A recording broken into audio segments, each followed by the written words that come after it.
It made you think about your relationship with your children, and I think when we set out to do this and when Tom and James first approached me about it, they didn't have a set idea about, okay, we want to say what a good man is.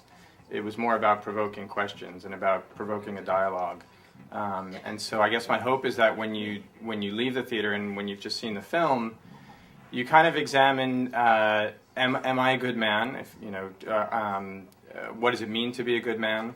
And also, if you're, as a son, am I looking to find common ground? Like in Bruce's story, am I looking to find common ground with my father or with my parents? If we're at odds with each other, if I'm a husband, am I looking to run away at the first sign of adversity, or am I looking to really try to work and make my relationship work?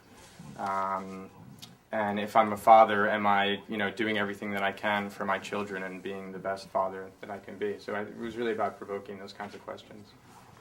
I dedicated the film to my grandmother. I don't know if anyone noticed that at the end, and I said that she was a great woman who taught us how to be good men, and really she didn't teach us so much as she showed us, I guess, and it wasn't so much about being a good man as being a good person.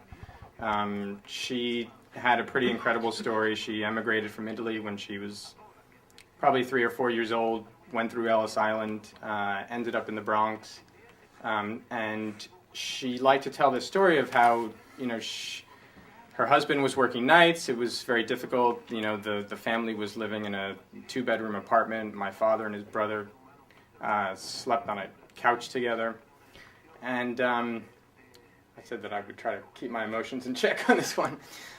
She liked to tell the story about how she had to become the superintendent of her building, and she'd go into the basement, and which was this rat-infested building in the Bronx, and shovel coal to for the furnace to heat the building, and I just thought of I was dealing with her passing as I was in post-production on this, and it just made me think a lot about what she stood for and how much she gave to her children so that they could have a better life, basically. And so that kind of made me think about what is a good person and what is a good father, really, for me.